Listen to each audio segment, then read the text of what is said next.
Support allowed us to successfully broadcast Dawah over the airwaves into thousands of towns across the African continent. Help us continue spread Islam through the media by calling 0207 330 1744 or visit thedawahproject.com.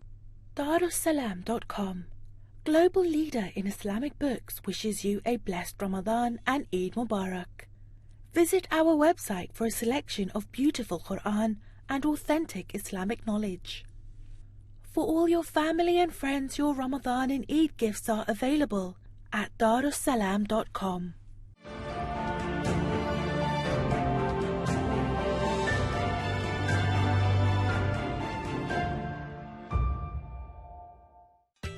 Please note that any views or opinions expressed in this program are solely those of the guests and do not represent the channel.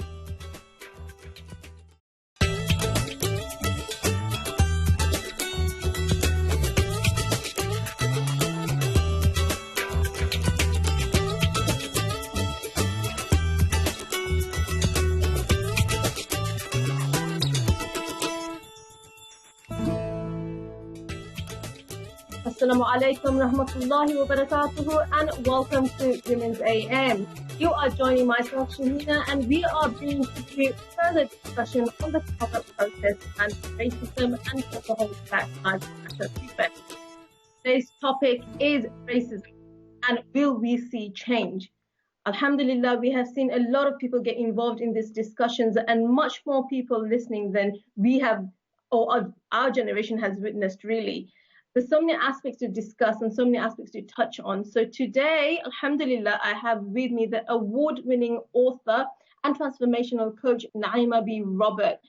Now, Naima has been active within the community for a very long time. She has been out there promoting Muslim literacy and a whole load of other projects to put the Muslim community ahead and forward, mashallah. And today I know this particular topic touches people in so many ways, particularly Naima. She has a lot to say on this. So I'm really grateful that we have her on our platform today. Of course, this is a live show. Take advantage of it. Call in. The number should be appearing on our screen shortly. Any questions, any comments? I know we're broadcasting to many countries in the world. In Nigeria, I know you love this particular topic and you're always supporting the show, so do call in with your question or comments, inshallah. Look, the purpose of talking is what?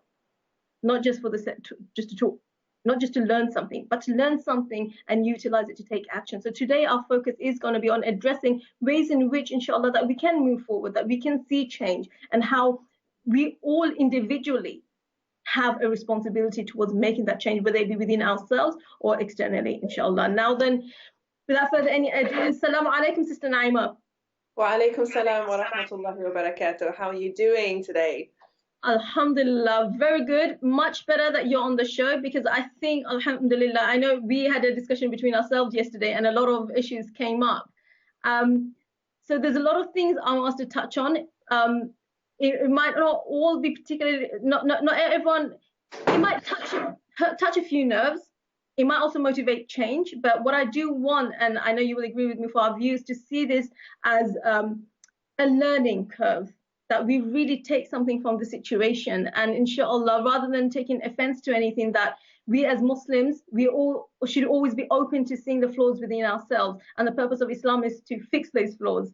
So today we're going to talk about some of the problems within our own communities and what we can do to change things in our community and outside of it, inshallah. So Naima, first and foremost, since George Floyd's killing, we have seen a whole load of protests, a lot of debates, a lot of discussions, a lot more people engaged than previously. Yeah. From what you've been observing so far, two things. What have you observed? What are your thoughts? And how are you feeling as a woman of mixed race? Bismillah. Well, I think that, it goes without saying that, there is a seismic shift, not because of the protest, I don't believe, because as I was saying to my sons, there have been protests before, and there have been protests worse than this before, okay, especially in the US. Maybe not so much something sparked in the US and then spreading across the world, not so much that, but the level of, dissatisfaction and anger on the streets in the US, definitely we've been there before, many times, and it's been way worse before. And I think what seems to be different this time, and it still baffles me to this day, but you're seeing institutions actually putting their hands up and saying, we need to change, and then actually doing something, you know? So whether those are institutions like police departments or media outlets or even brands that are putting, it's as if they've had the mirror put up to them for the first time, it seems, and are actually, certainly verbally, and from what we can see, taking some action. And that I don't think is something that we've seen on this scale before, because if you're on social media, which I know that you are, you will see the amount of soul searching that seems to be happening, where everybody's all of a sudden realizing that it's not enough to just say, oh, I'm not a racist, but to actively be anti-racist and actively work to just stamp this out for once and for all. So I feel there's something different in the air this time, inshallah. Can I ask on that particular point that you made about not being a racist? What is the difference? And I know it might seem like an obvious question, but like I said, we want to see change, some sort of change, inshallah, after this conversation. Why is it not enough being not being a racist, and why is that different from being an anti-racist? Well, I think it goes very much down to the fact that, you know, a lot of people do kind of put it on someone else, you know, like, well, I'm not like that, you know, and very much kind of personalize it. When you see what's happening now, and you know, once you are aware of the scale of the injustice, it's not enough to just say, well, I didn't do anything, like I'm okay. You know, it really is a case of, do you stand for justice or not? Do you stand for truth or not? And this is specifically with Muslims, because there may be Muslims who feel the same way. Well, I'm not a racist. I guess this is not my problem. But this is an injustice that is pervasive in our society. And so as people who stand for truth and stand for justice and who want for their brothers and sisters what they want for themselves, that should make us firstly look inwards to do the work that we need to do to unravel any form of isms that we have in our own hearts, but also to not accept it anywhere around us. And I think being anti-racist, firstly, is about educating yourself, doing the inner work, and then it's about making it no longer socially acceptable for people around you to be racist, for the institution that you're in to be racist without you calling it out. It becomes like part of your social responsibility, if you like, to actually actively work against this type of discrimination. And as I said, racism is one of many other isms that we may carry silently in our hearts. And as Muslims, as people of ihsan, it's upon us to really sit with ourselves without the defenses. Sit with ourselves and say, how much of this is in my heart? How much of this kind of pride and arrogance and feeling like I'm better than somebody else is in my heart? And is this the way that I want to return to Allah subhanahu wa ta'ala? Is this what I want to be in the world? Or do I want to walk in this world differently? But Sister Naima, and you're going to beat me for this question. Okay. Islam is not racist. There is no racism in Islam. Very true. And the reason I say this is because a lot of people have come back with this argument on social media. And I know that there's a problem in giving that kind of response, but I want us to break it down. Why is it not enough to say there is no racism in Islam, but Bilal radiallahu anhu was most beloved to the Prophet sallallahu alaihi wasallam? Why is that not enough? I love this line of questioning, Shahina, so I'm not upset with you whatsoever. Muslims saying, oh, but there is no racism in Islam, is literally like somebody coming to you and saying, this is what happened to me in your house, right? And you basically closing the door and saying, yeah, can you see what it says on the outside of the door? No racism here, right? It's Muslims using Islam as a shield to avoid the discussion. And as I said, I am going to time and time again relate racism to other isms, whether that's sexism, ableism, ageism, whatever it is. You will find that people, when they want to avoid the conversation, they will invoke Quran and Sunnah. They will invoke the Islamic precedent. They will invoke the Islamic theory. But the reason we're having this conversation is because the Islamic theory is not being practiced, right? That's why we're having this conversation. If it was being practiced, there would be no conversation, there would be no accusations, and there would be nothing to talk about. So when it comes to Islam is not racist, Islam gave women rights, Islam has respect for all human beings. We know this. The reason that there is a conversation is that Muslims, unfortunately, are not putting Quran and Sunnah into practice in their daily lives. And that's why, for me, it's just like a straw man argument. It's not an argument. It's a fact that we all know. Islam is, of course, not racist. Alhamdulillah. Now that we've agreed that, put that to the side and let's talk about what's really happening on the ground. I hope that makes sense for the viewers, because it's just a defense mechanism. I know it's comfortable, and sometimes we feel like we need to say it to defend Islam, but nobody's accusing Islam of anything. It's Muslims that may be accused of holding certain ideas, not Islam. No, and is it not important that, okay, we know that Islam is famous for forbidding racism. Islam forbids racism. Allah forbids racism. The Prophet ﷺ forbade racism. But how do we now take that understanding and work to ensure that that is implemented? Is this not what the focus should be, rather than stating the obvious? Exactly, because it is about, you can't solve a problem unless you've acknowledged it. This is the thing. And that's why I think a lot of Black Muslims past week, 2 weeks, were getting triggered every time people would say, oh, but Islam says this or says that. The reason it's so hurtful is that I know what Islam says. We read the same books, we know the same deen, but I have not experienced that. That has not been my lived experience. I have experienced the opposite. And in fact, on another show I was on, the Imam, just this week, he went to 2 different masajid. And in those 2 different masajid, where they spoke 2 different languages, I won't mention which languages, he met people who were referring to Black people as monkeys. These are people who could potentially have Black Muslims who come to their masjid or try to come to their masjid. Not necessarily reverts either, because there's this stereotype that all Black Muslims are reverts, but there are plenty of born Muslims who are Black from Africa and from around the world. So you imagine now the experience of that woman, that man, that family coming into a masjid where the Muslims of that masjid look at them as animals and refer to them in their language as monkeys openly. That is problematic. That is problematic. And if we can't even acknowledge our own bias, there is no hope. Once you can sit and listen and say, you know what, you're right, we do hold these ideas, we did hear this, we always thought that, then we can start to cleanse. But until you acknowledge that you have a problem, there can be no solution. That's why it's so important to allow the conversation to take place. You know what, Naima, this is not the first time I've heard stories like this. There have been numerous stories of brothers and sisters going to the masjid. And masjid is something we're coming to, because masjids play a huge part in this conversation.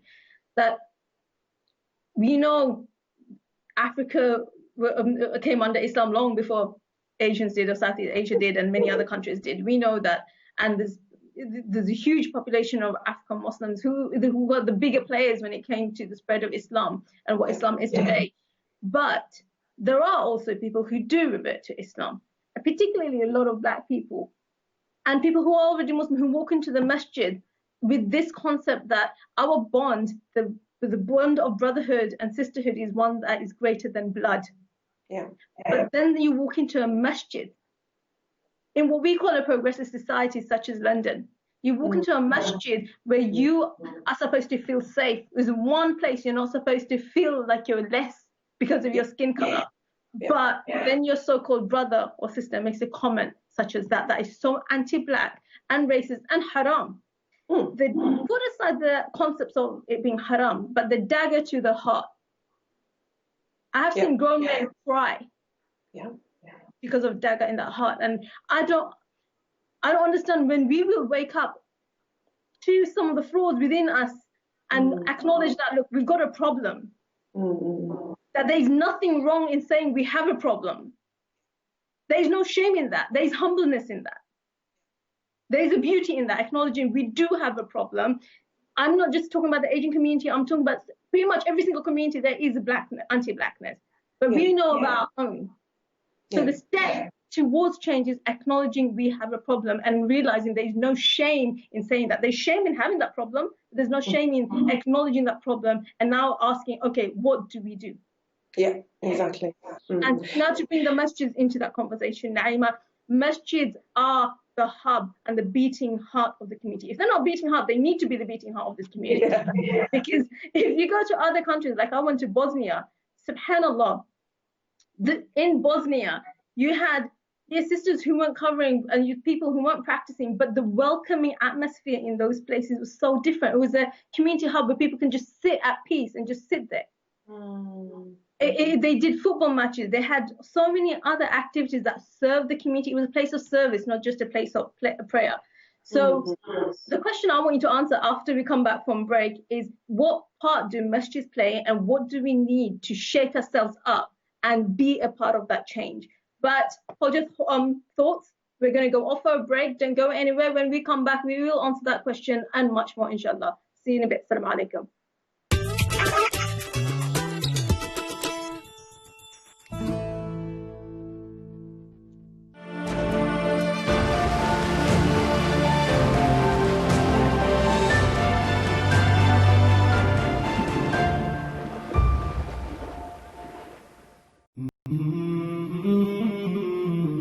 Has given me this dream of me performing Hajj in a time when I would have liked to perform Hajj. For me, that was a sign that I've got to go. It was almost like it was in slow motion, not just because the people were moving slowly, but literally it felt like one of those movies where you something appears in front of you, you're like, and I just burst out crying. I was sobbing. I wasn't delirious, but I was like.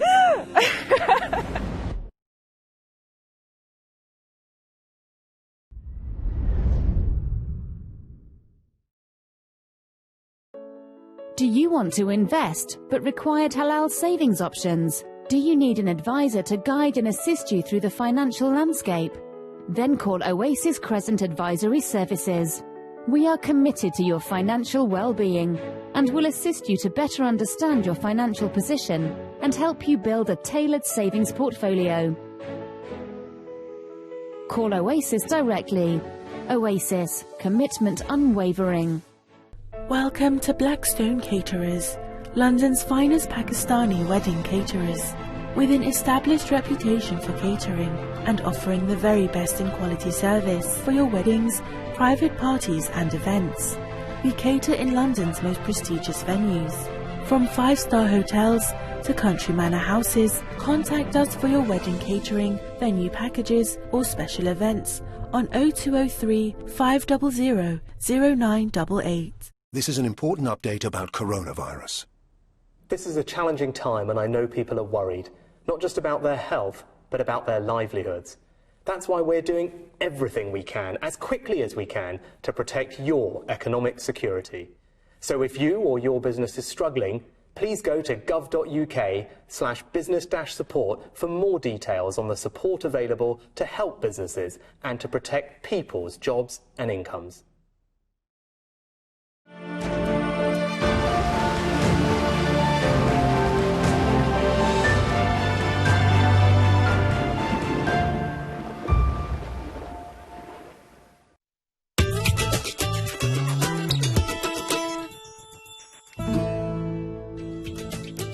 Assalamu alaikum and welcome back to Women's AM. You are joining myself, Shahina, and we have with us with the speaker, Naima, Prophet on Women's AM today. So the topic is racism and whether we change. About addressing our own community and being a part of that change. So before we went to break, I asked Sister Naima what place the masjids have, what responsibilities they have, and how they can be the beating heart of this community in ensuring that we cleanse ourselves of not all the different isms that we have, including racism. So Sister Naima, if you can tell us how central are masjids in being part of that change? Because quite frankly, unfortunately, a lot of the racism happens in the masjids themselves. Bismillah, I'll be honest with you. I would like imams to really just be so aware of the role that they play within the masjid, in the sense that people respect the imam. You know, in general, people have a lot of respect for the imam. He's, a respectable member of the community, and people listen, And I hear time and time again, why does no one talk about this on the minbar? Why is this not addressed in the khutbah? And I would just love for imams to come together to say, you know what? Let's have a symposium, okay, of the community and imams, and say, what are the issues in our communities, and how can we really radically change how our communities operate? They have the power from the minbar to change minds, to open minds, and for them to really kind of step up and say, you know what, if this is my community, I want this for the imam himself with his team and with the community to have a vision of the kind of masjid they want to create. Not physically, not the carpets, not the wudu area, but the atmosphere, the activities, the support that the masjid gives to the community, because they have power from that minbar to change so many situations and call out so many individuals. And I don't know whether they really take on, I don't know whether they really do that, because so many issues that we have on that issue, on that question of power that the imams have, Naima, I disagree slightly personally from what I understand in terms of how the masjids are run.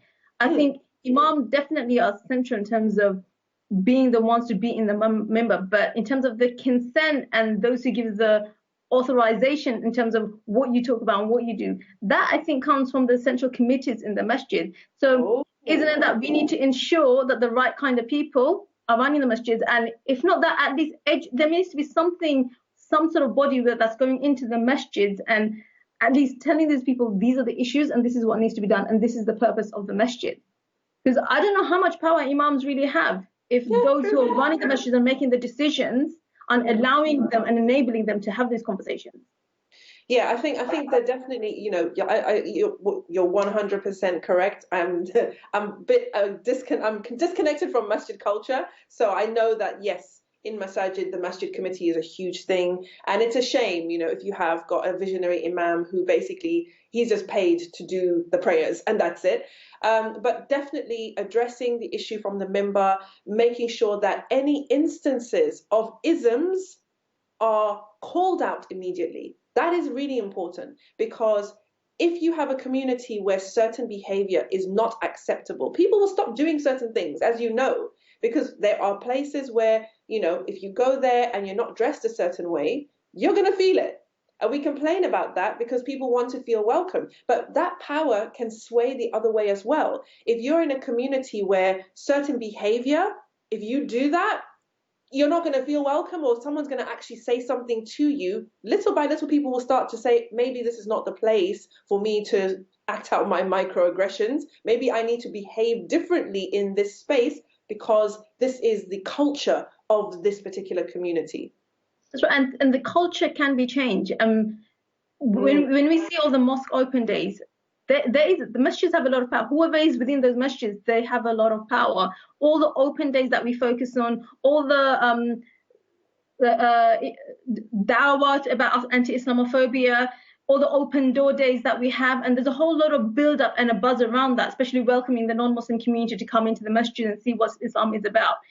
Before we even do that, but side by side, we've got so many problems within our own community. Those same masjids, do you not think need to have some sort of open days for the Muslim community and to address an anti-racism day, anti-blackness day, an anti-domestic violence day? Yes. Why are we not placing the same sort of emphasis on those issues? Anti-sexual abuse day.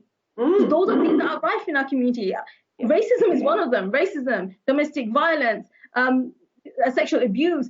There's so many drugs. Gang culture, there's so many other things that instead of just focusing on what the outside world thinks of the Muslims, are those not the things that we need to emphasize on? And do we not have so much power to change our thinking and the culture through those avenues? Yeah, 100%. I think that is an amazing, perspective to have on it. And you know me, I don't subscribe to performative Islam. I understand the impetus to give dawah and to go out there and preach, But my concern has always been when Muslims at the moment are doing dawah out, whether it's Regent's Park, whether it's, to their colleagues, etc., giving people pamphlets, books to read, etc. It's like you've got an invitation to a beautiful party, right? It's an invitation to a gorgeous party, the best food, right? The most beautiful location, everything, right? You're giving people this invitation. But when they come to that party, they accept the invitation to the party and they come to your place, your house is a mess. That is what it's like giving dawah today, because people come to Islam based on the invitation, right? Based on what they were promised. They were told, you're going to be, like a newborn baby. It's one ummah, we're accepting of everybody, this is your family now, and all of this to take the invitation and then to come in and find that it doesn't translate to real life.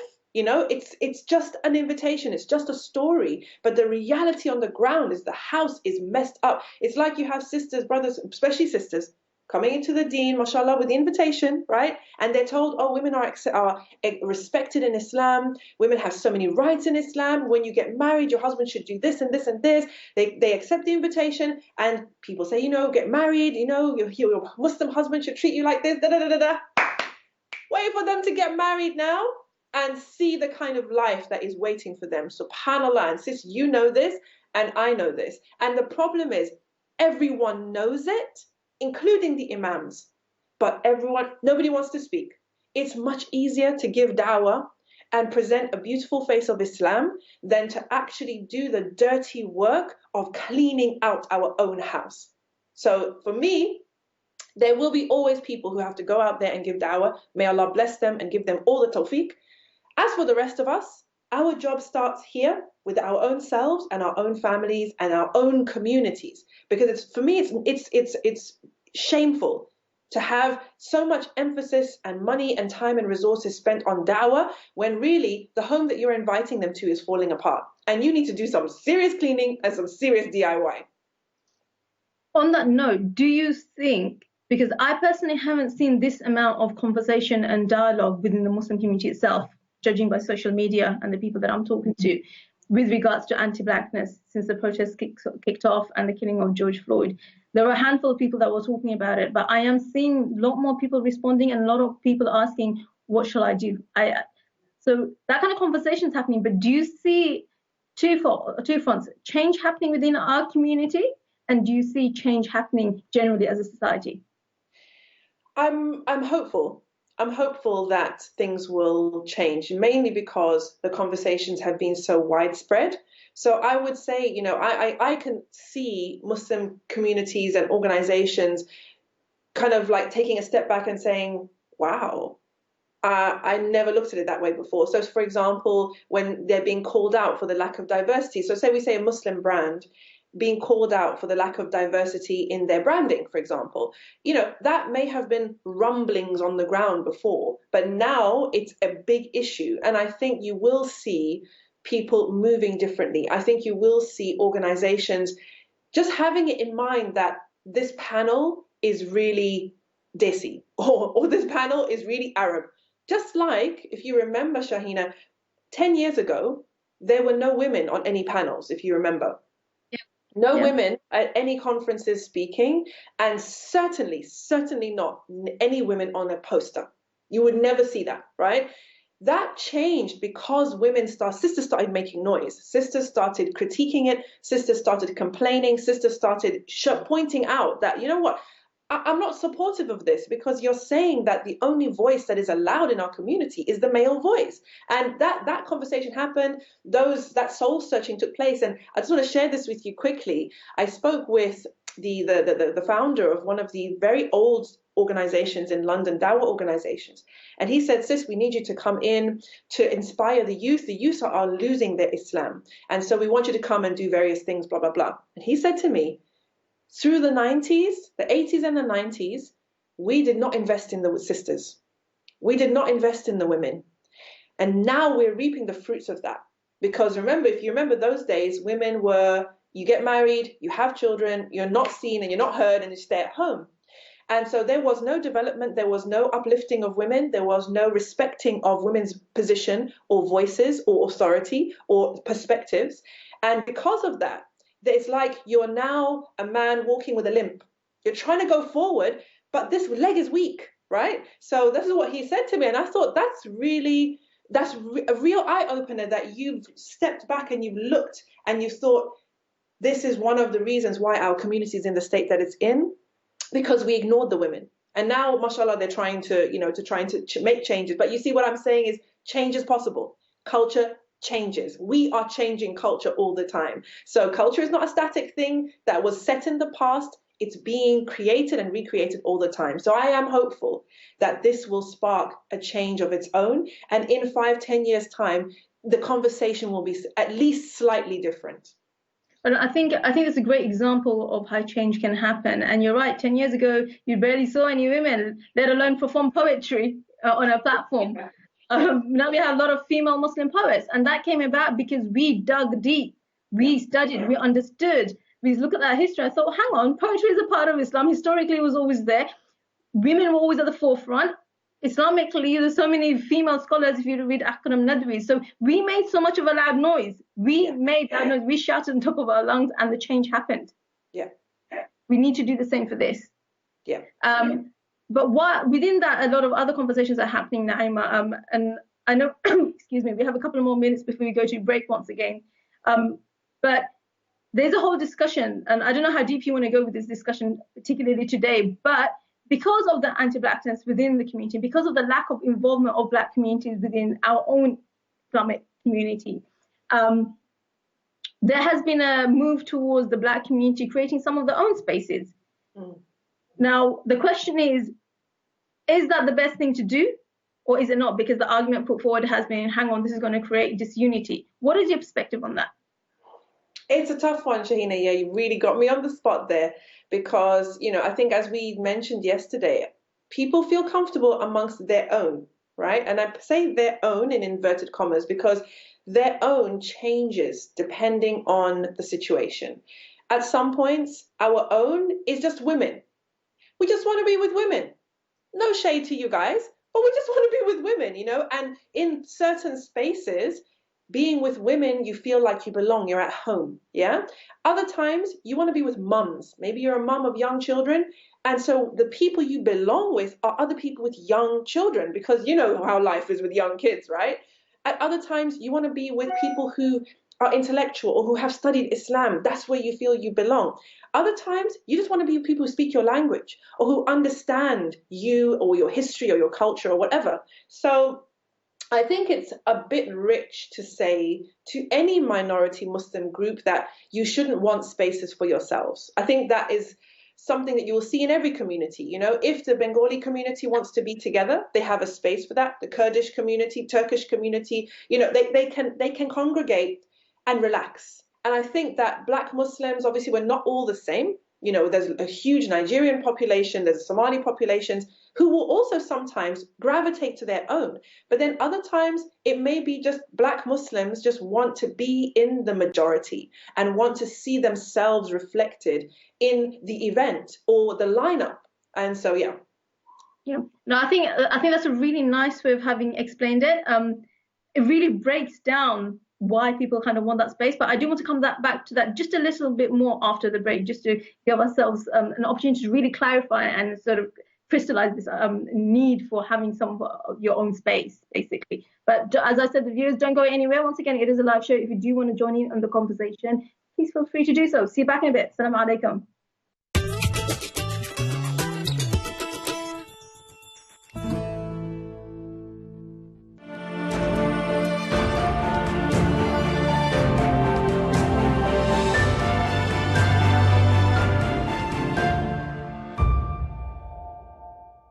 Yemenis are living through the most severe cholera epidemic since records began and are on the brink of the worst famine in a century.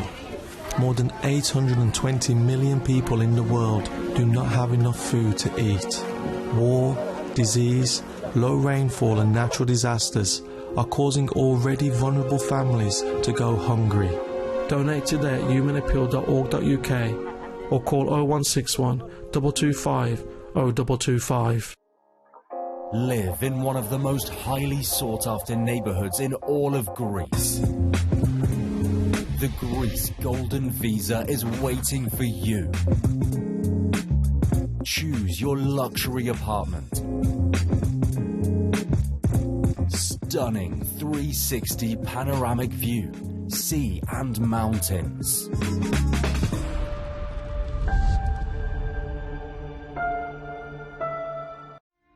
No one wants to let go of that feeling of closeness to Allah that we feel by the end of Ramadan. Ramadan is over, but that closeness doesn't have to be. The deeds most loved by Allah are those done regularly, even if they are small. So don't let go of that feeling. Give a small amount regularly and hold on to Allah's love. Donate now to Islamic Relief.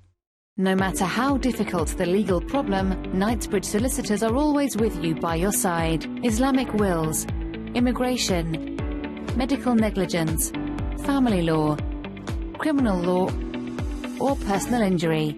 With a 24-hour hotline, our skilled team are always ready to serve. Book a free consultation now with one of our dedicated specialists. Legal aid and no-win, no-fee services are also available. Knightsbridge Solicitors, with branches in Leicester, Nottingham and Birmingham. Call us on 0116 216 5330 or visit www.knightsbridgesolicitors.co.uk.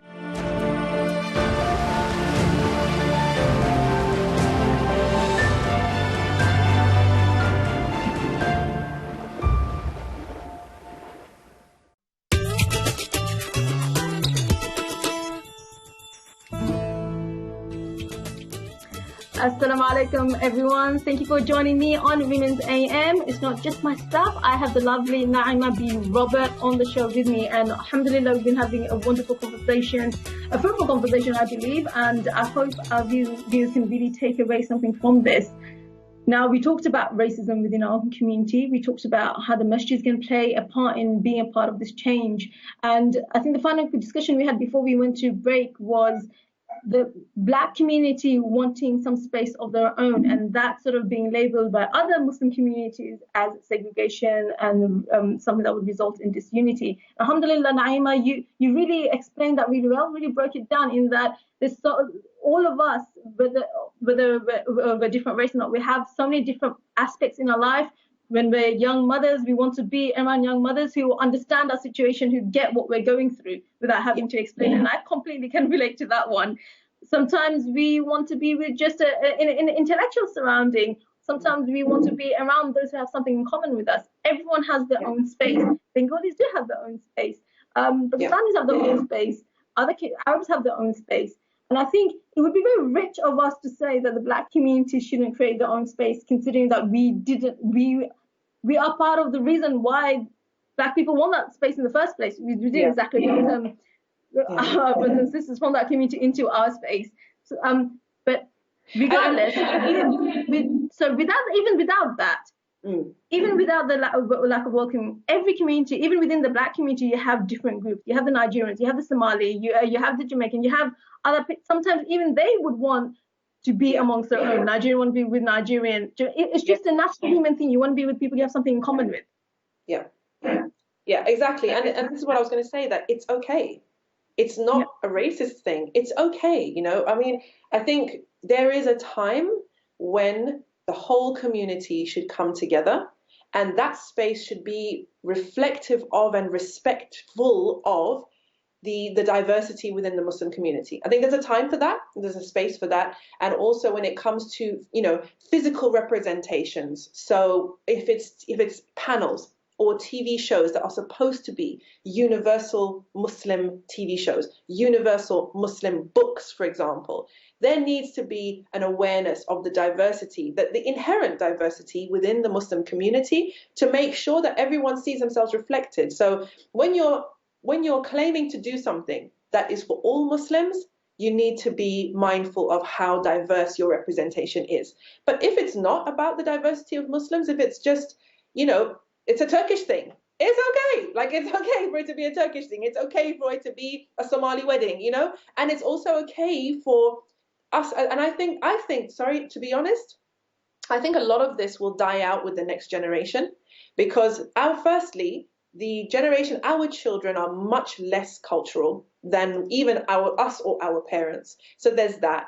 But secondly, our children have grown up in much more diverse surroundings, and they're much more familiar with the cultures and the norms of other people, and also like respectful of them, and probably they think they're pretty cool. So I think you will find in the next generation, my prediction is that there will be a lot more mixed marriages, a lot more mixed gatherings, a lot more spaces that feel much more diverse, because the community is melting, and it's that whole melting pot analogy. I think that you'll see it in the next generation. So as you said about the masajid, once the youth rise up and become the people who organize things, who become the organizers of events, they become the organizers of trips and activities, and they start to take more control in the masjid, we will see those environments changing. I'm 100% sure of it, inshallah.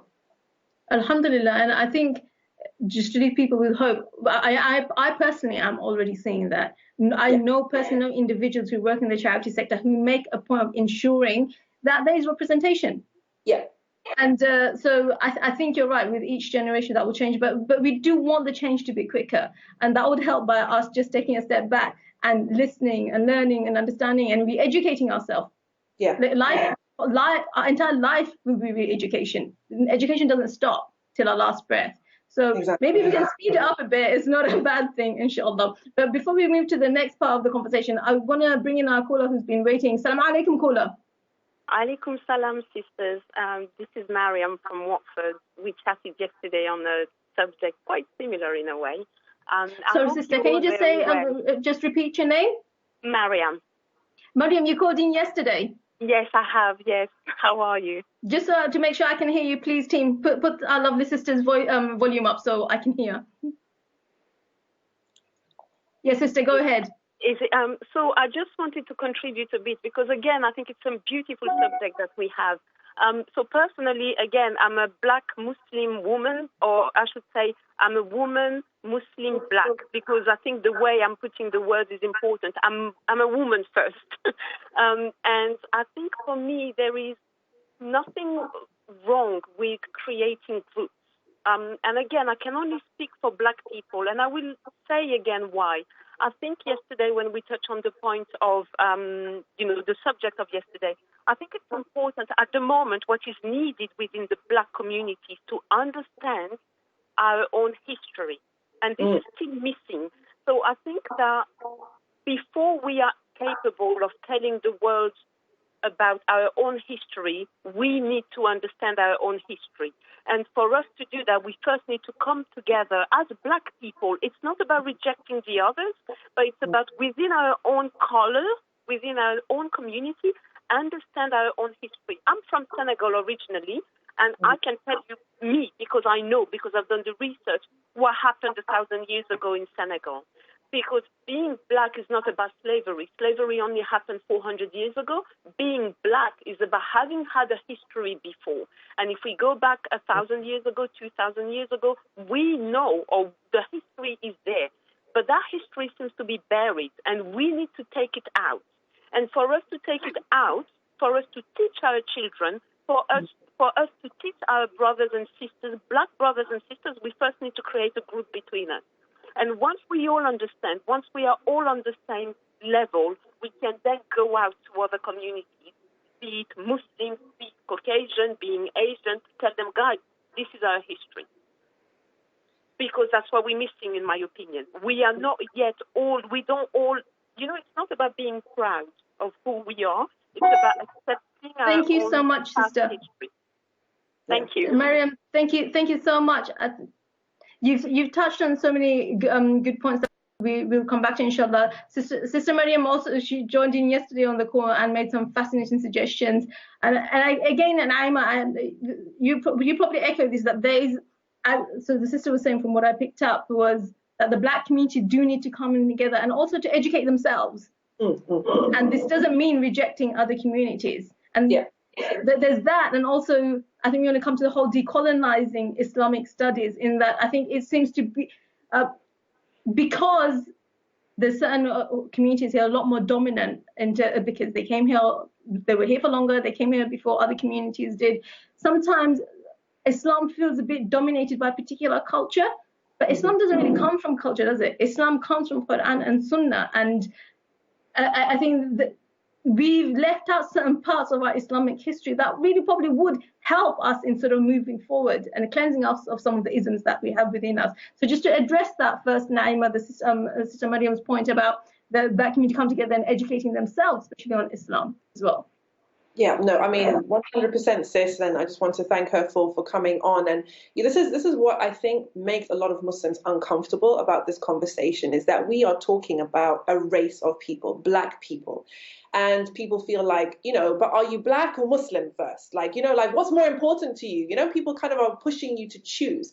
And again, I want to draw an analogy to say that we are all living at the intersections of different identities. So Shahina, you and I are both women. So doesn't matter our skin color. You and I are both women. And so when there is a woman's issue, we're going to feel it. Okay. And that's going to be something that we will probably feel a lot more than somebody who's not a woman, right? As brown women, black women, brown women, we have a lot of the same problems. So on that basis, we understand each other and we can come together on that. When it comes to the black experience in the world, we have our own work to do. We have our own, it's not even work per se as healing. As the sister mentioned, a lot of black people do not even, especially in the diaspora, okay, so in the West, do not even know their own history. And certainly the focus on slavery in Black History Month and post-slavery narratives in Black History Month is not helpful at all. So definitely for myself, I know that one of the decisions that I made as a result of all of this was that I am going to go way back with my children and show them who we are and who we have always been in terms of building up that sense of rootedness, groundedness, of having something to be proud of, something to celebrate, something to help you hold your head up high. And I don't see that there's anything wrong with that, especially when you're living in a society where black is, you're told all the time, black is dirty, black is bad, black is not beautiful, your afro hair is not attractive, your nose is too big. All of that messaging is extremely damaging to us and our children. So we kind of need to decolonize our own minds, and then hopefully that will filter out to the wider community, because then we can start to actually teach others. But before we've done the work ourselves, it's a lot of lip service, I'm afraid. So we need to do the healing ourselves as black people. I agree with the sister. And I think also, correct me if I'm wrong, those who are educated, those who are in scholarly positions, those who are studying history, because definitely I see in my social media network a lot of figures who really have studied history and who are starting to bring a lot of history back into the limelight. So things such as, so for example, that there were black people, individuals in India before British colonization who actually had extremely senior positions, even positions of governorship, and they climbed the ladder because of their ability, and there wasn't any restrictions due to the color of their skin. So, which was stuff like this that needs to be celebrated and brought to the forefront. So even Timbuktu being one of the most learned centers, even now if you go to Timbuktu, which is an African country, you will find old scholarly books that predate anything that we have in other subcontinents. But also how important is it us as the non-black community, Naima, that do we see this as part of our history too, being Muslims? And that is just something for us to celebrate rather than feel rejected by or belittled by. Isn't it something for us to celebrate? Because this is our Islamic history due to which we today are Muslims. Yeah, I mean, one of the things that I am so grateful for is that when you study the seerah is like a slap in the face for all our issues. Like it's a slap in the face to all the isms that we mentioned, the sexism, the racism, the ableism. Okay, how many examples can we find of people where the Prophet ﷺ lifted people up even though they were young, right? Lifted people up and gave them positions and respect and love, even though they were physically unappealing. So the poor it didn't matter whether you were poor, what color your skin was. And I'm not going to say black, because I actually hate it when people say, oh, you know, such and such and such and such, you know, and he was black, as if all these things, these good things, could not exist with the fact that he's black. And oh, by the way, you need to know that he's black. No, any skin color, whether you were poor or rich, whether you were, you know, physically able or not, whether you were young or old, the Prophet ﷺ celebrated the essence of those people and lifted them up so that they could stand with pride. That's why those young boys could lead armies, because they were given the opportunity, you know. And in our society, we do have an attitude towards the youth where they're just dumb. You know, they don't know anything, right? So when I say isms, it's across the board. So the seerah has the keys. If we look carefully, the seerah has the keys to show us the true model of an Islamic society and Islamic community, mashallah, when it comes to the treatment of women, when it comes to the treatment of minorities, when it comes to the treatment of people of a different skin color or different ethnicity, the seerah has the key. And I think, unfortunately, we're just running out of time. I think we need to bring you back in, Aima. There's so much to touch on, even the fact that a lot of the Sahabas were actually black. And we don't know this because when we see stories about them, also, for example, a film like Message, that is white actors. Yeah. So if we're not putting forward what people really look like and how they were and who they were, how will we know and how will we be educated? But before we end, we have like 30 seconds. What is your final message, taking message, and visions for Muslims and Islam going forward, Naima? Muslim community, let's get the memo, okay? This is a moment in our history, and if we seize this moment, we can actually change the trajectory of this community. So let's not waste this opportunity, because there's khair in everything. So let's take the khair from this situation, from this conversation, and let's move it forward so that our children and our children's children can look back and say, that's when things changed for us. That's when we became a more prophetic community, inshallah. Thank you so much, Sister. Jazakallah khair so much for being with us. I think that's a perfect way to conclude the show. I don't need to add any more to that other than Jazakallah khair to you for being on the show.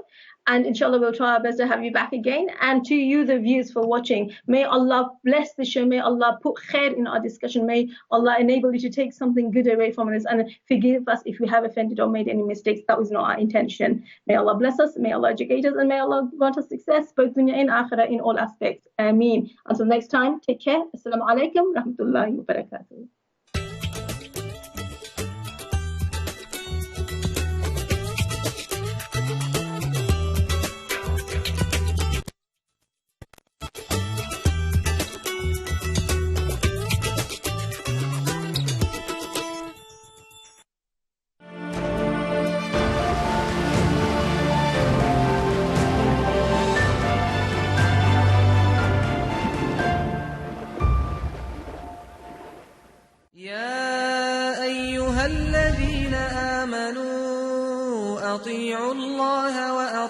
الرسول وأولي الأمر منكم فإن تنازعتم في شيء فردوه إلى الله والرسول إن كنتم تؤمنون بالله واليوم الآخر.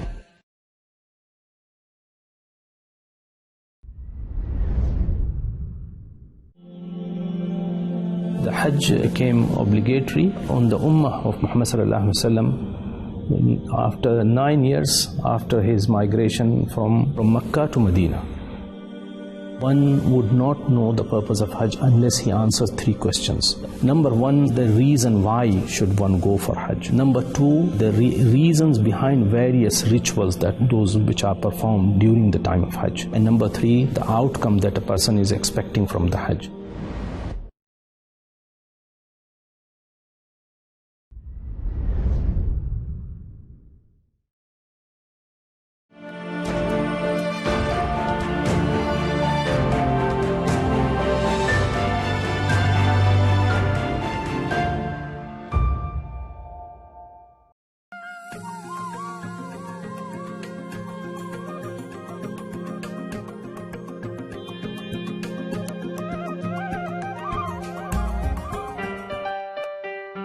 Each year Ramadan approaches, we all set ourselves goals and achievements we want to have accomplished once the 30 days are up.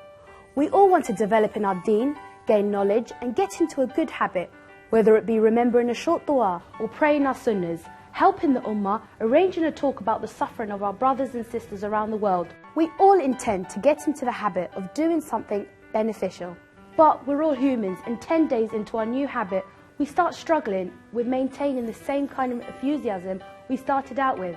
But some interesting research has found that it only takes 21 days to form a habit.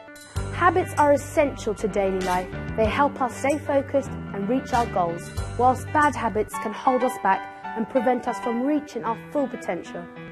This theory, called the 21-day habit practice, promises whether you're trying to lose weight or just become more disciplined, this 21-day habit process will guarantee that whatever you may want to achieve will become second nature. It will become a habit. The process is pretty simple and consists of 5 steps. Step 1. Clear your intentions to make sure you really want to achieve your stated goal. Once you have decided you truly want to develop this habit, you must write down your intentions using positive affirmations, including the reasons why. Step 2. Next, you must rid yourself of any distractions or weaknesses, anything you know that might pull you away from your goal. The third step recommended is that you include the reasons why you want to achieve these goals, and this will motivate you and keep you focused. Step 4 is to celebrate your progress. Keep yourself motivated. Get your family and friends involved. Lastly, it's important to steer clear of negative people, anything that might drive you away from your goal. After 21 days, it is thought that your new habit will be fully embedded into your lifestyle. So, this Ramadan, why not try and get into the habit of reading the Quran each day, learning an ayah, or even reading the seerah? Ramadan is a perfect time to focus and try and achieve things you've always wanted to, but never got around to doing. At a time when one's iman is high, it is wise to use the 21 days. Developing a beneficial habit, a habit you know you can maintain. Try to remain optimistic. Don't set unrealistic goals or pressure yourself. And congratulate yourself each day. Inshallah, at the end of the 21 days, you will have developed a new and beneficial habit that will weigh heavy on the day when it counts. Ameen.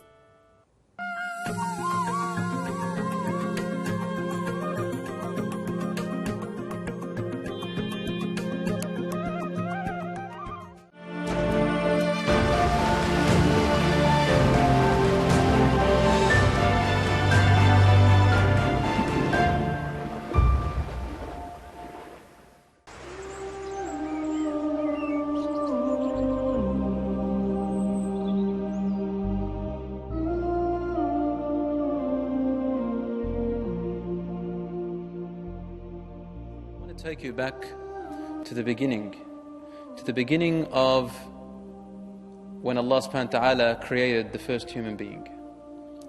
And the reason I want to go back to that point, when Allah first created the first human being, I want to share with you an awareness of what the plot and the plan of the enemies of the human beings, of the enemies of morals, of the enemies of good, what they planned from that time until today, and it will stay going till the hereafter, or until the world ends. The plan of Iblis himself.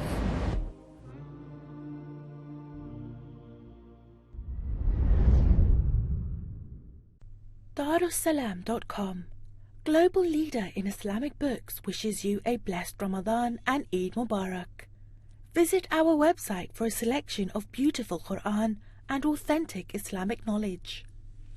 For all your family and friends, your Ramadan and Eid gifts are available at Darussalam.com. Millions are in need, and as the world reaches a standstill, we need to continue building hope.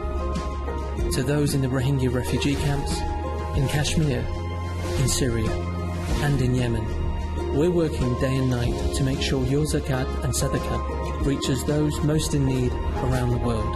Trust Allah, hold on to hope, and help save lives. Call now or visit muslimhands.org.uk today. Live in one of the most highly sought-after neighborhoods in all of Greece. The Greece Golden Visa is waiting for you. Choose your luxury apartment.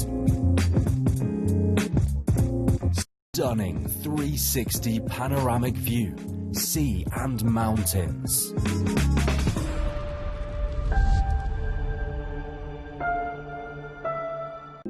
All of my life, I use the same source of water.